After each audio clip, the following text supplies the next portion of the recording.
신약성경 베드로 후서 3장 10절에서 18절의 말씀입니다.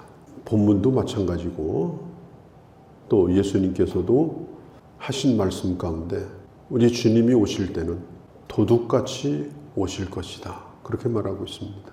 또 예수님은 비유 가운데 열처녀 비유의 말씀을 아시죠? 준비하고 있는 깨어있는 그 다섯 처녀는 신랑을 마주했습니다. 성경은 일관되게 말합니다. 뜻하지 않은 때 주님이 올 거다. 뭐 도둑이 예고하고 옵니까? 도둑은 제일 피곤한 시간에 옵니다. 또 도둑은 예상하지 못한 시간에 옵니다. 그리고 언제 왔다 언제 가는지도 모르도록 그렇게 왔다 갑니다. 그런데 보지 못하는 자도 있을 겁니다. 그것은 깊이 잠들어 있는 자입니다. 예수님도 그 시와 때는 아무도 알지 못하고 하나님만이 그 때를 아신다, 그렇게 말씀하셨죠. 세상에 젖어가지고 영이 잠들어 있는 거, 이게 가장 무서운 거예요. 밤인지 낮인지 그냥 뭔가에 취하고 뭔가에 빠져서 살아가는 거, 그게 가장 위험한 것입니다. 깨어있는 것이 정말 중요합니다. 자, 10절에 그 다음 절이 이렇게 말합니다. 그날에는 하늘이 큰 소리로 떠나가고 물질이 뜨거운 물에 풀어질 것이다. 또 그 뒤에도 11절에 모든 것이 이렇게 풀어지게 될 것이다. 스토이케이아라고 하는 이 물질이라는 것은요, 옛날 성경에는 체질 이렇게 나와 있어요.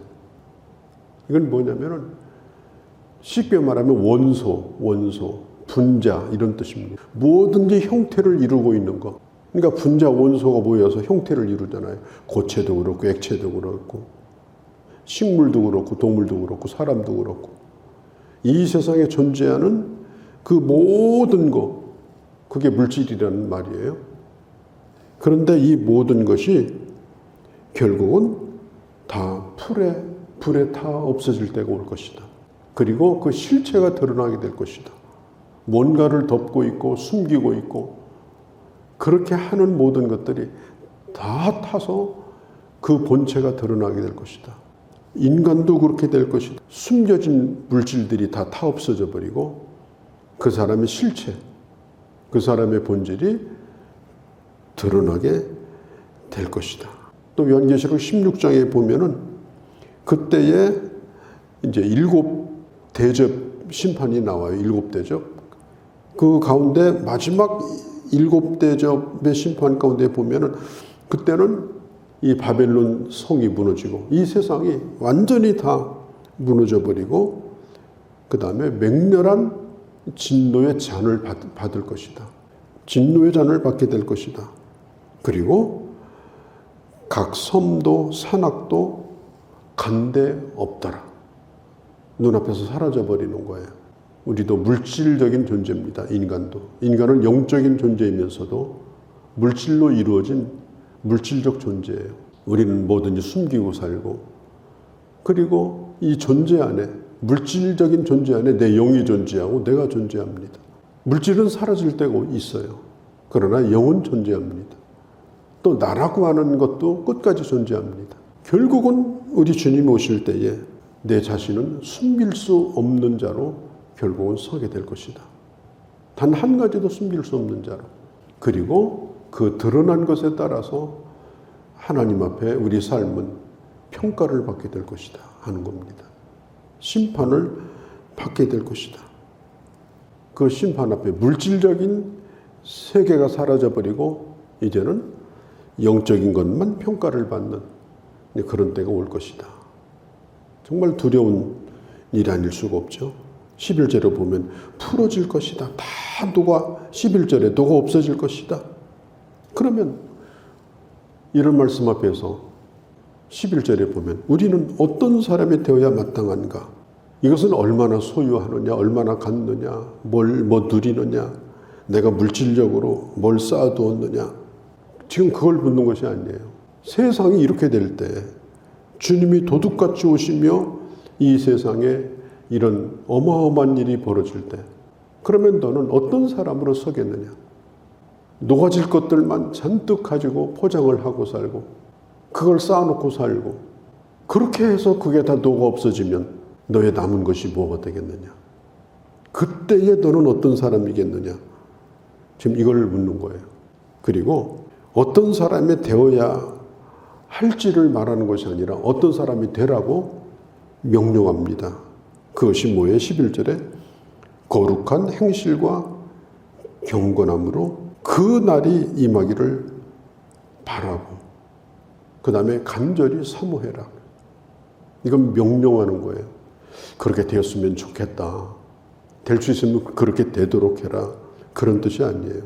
그날을 피하려고 하지 말고 바라보고 사모해라. 기다려라.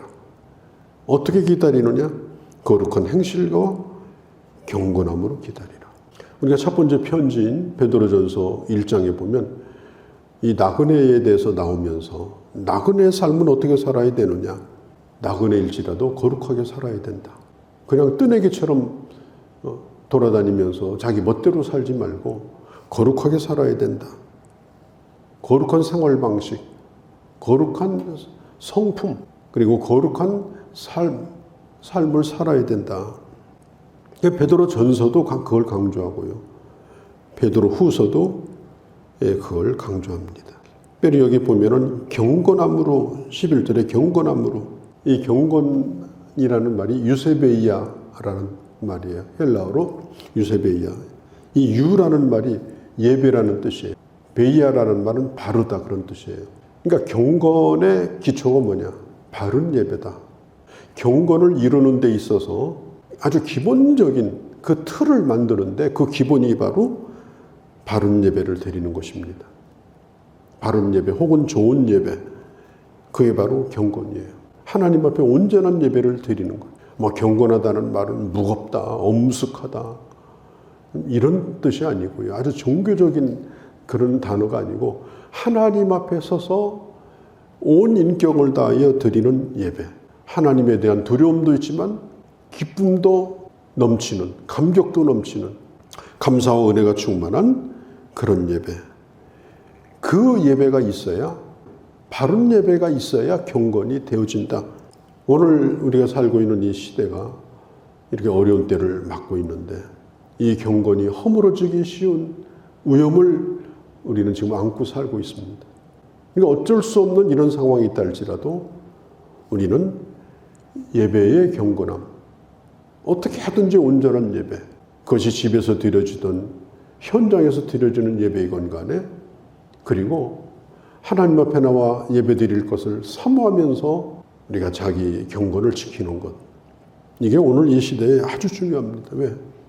주님의 재림을 기다리는 사람은 언제든지 바른 예배를 드리고 또 바른 예배를 사모하고 그리고 그 예배가 경건한 삶으로 또 이어지고 그렇게 사는 그런 기본을 잃지 않도록 해야 된다라고 하는 것입니다. 자, 15절을 봅니다. 오래 참으심이 구원이 될 줄로 여기라. 자, 주님은 오래 참으시는 분이죠. 상한 갈 때도 꺾지 아니하시고 죽어가는 그 불길도 끄지 아니하시고 끝까지 주님은 사랑하시는 분이에요. 이사야서 42장 3절에 나와 있는 말씀이죠. 그러니까 주님의 오래 참으심이 왜 그런 거냐. 그러니까 베드로전서 마지막에서도 그 얘기를 했죠. 주님이 오래 참으시는 이유는 하나님께서 구원받을 자를 단 하나라도 더 하시려고 하는 겁니다. 오래 참으심이 구원이 될 줄로 여기라. 방종의 기회, 방탕의 기회, 육신의 삶을 더 즐기는 기회. 우리가 육신적으로 더 오래 살고 짧게 사는 건 어떻게 보면 큰 의미가 없어요. 육신적인 활동이 연장되는 거예요. 그것이 영적으로 도움이 안 되는 육신적인 삶이라고 하면 육신적으로 오래 사는 게 무슨 의미가 있어요. 그렇기 때문에 오늘 주님 오시더라도 내일 주님 오시더라도 언제든지 우리 주님 앞에 깨끗한 하나님의 사람으로 주님을 만날 뿐 아니라 내 영혼도 더 구원에 가까워지는 사람으로 준비되어야 하고 그리고 다른 사람을 구원하는 기회로 삼아야 된다. 그걸 강조하고 있는 거예요. 그게 바로 15절의 말씀입니다. 또 한 가지는 이 베드로가 아주 중요한 얘기를 하는데요. 그 모든 편지에도 이런 일에 관하여 말하였으되 이렇게 말해요. 16절에. 지금 사도 베드로가 쓴 편지는 베드로 전서 후서밖에 없어요. 이 모든 편지들이라고 하는 이 말은 이 편지들 외에 또 편지가 있었죠. 적어도 베드로가 알고 있는 편지, 바울 서신도 알고 있었습니다. 그 다음에 예수님의 형제 야고보서도 알고 있었을 테고, 그 다음에 같은 제자였던 요한의 편지, 요한복음, 또 요한 1서, 2서, 3서 우리가 이제 내일부터 봅니다만은 그것도 알고 있었을 거예요. 이런 편지들도 이런 일에 관하여 말하였다 그랬어요. 그러니까 사도 바울도 베드로 전서 후서에 예수님의 재림에 대해서 얼마나 강조합니까? 또 야고보서도 이 예수님의 재림에 대하여 강조하고, 요한계시록 보세요. 얼마나 이 요한계시록의 마지막은 새로운 하나님의 나라가 이 땅에 임할 것에 대해서 말하고 끝나지 않아요. 그런데 이런 말씀들이 이걸 함부로 풀지 말라는 거예요. 재림에 대한 말씀이 이렇게 많이 성경에 나와 있는데 이 말씀을 임의로 이렇게 풀다가 이게 잘못될 수 있다는 겁니다. 그러니까 이단들의 뿌리를 보면 이 계시록 가지고 잘못 풀다가 이 신천지 같은 데도 마찬가지예요. 안식일교도 마찬가지고 하나님의 교도 마찬가지고 지금 이런 이단들이 거의 다 이 종말론이 잘못돼 가지고 이단이 된 거예요. 이 종말에 대한 편지들이 지금 이미 쓰여져 있고, 그리고 거기 보면은 이 어려운 것들이 있는데 이것에 대하여 자기 생각대로 함부로 이걸 풀면 안 된다. 자세히 연구해서 풀어야 될 것이고, 그리고 못 풀면 그냥 넘어가야지 이걸 억지로 풀어서는 안 된다. 그래서 뭐 666을 이마에 붙이고 다녀야 되느냐, 뭐 베리십을 살속에다 꼽아야 되느냐, 뭐 바코드를 해야 되느냐, 이런 기가 막힌 이런 괴담 같은 얘기를 결국은 만들어내는 거예요. 정말 조심해야 됩니다. 성경에 나타나는 붉은 용은 공산주의고 이런 식으로 그냥 직감적으로 성경을 푸는 거예요. 현대 과학에 맞추든지 이데올로기에 맞춰가지고 이렇게 되면 결국은 그때부터는 이건 잘못되는 겁니다. 말씀이 가는 데까지 가면 됩니다. 더 가면은 낭떠러지로 떨어져요. 모르면 가만히 두는 거지 그걸 억지로 풀어서 답을 얻으려고 하면 안 돼요. 하나님이 보여주시는 데까지 또 보는 겁니다. 그리고 아전인수로 성경을 푸는 것에 대하여 우리는 매우 경계를 하고, 우리가 분명히 가져야 될 신앙은 사도들이 쓴 편지나 또 그 외에도 많은 성경이 이 재림에 대해서 분명히 말하고 있고, 그리고 예수님의 재림은 분명히 이 땅에 임하게 될 거라고 하는 이 재림에 대한 분명한 신앙과 이 확신을 가지고 사는 신앙이 중요한 것이지, 우리가 조금 알았다고 해서 쉽게 교만하면 안 되고, 우리가 항상 겸손하게 말씀을 대하는 자세가 아주 중요하다라고 하는 것이죠. 자, 오늘 베드로후서는 이렇게 끝을 냅니다.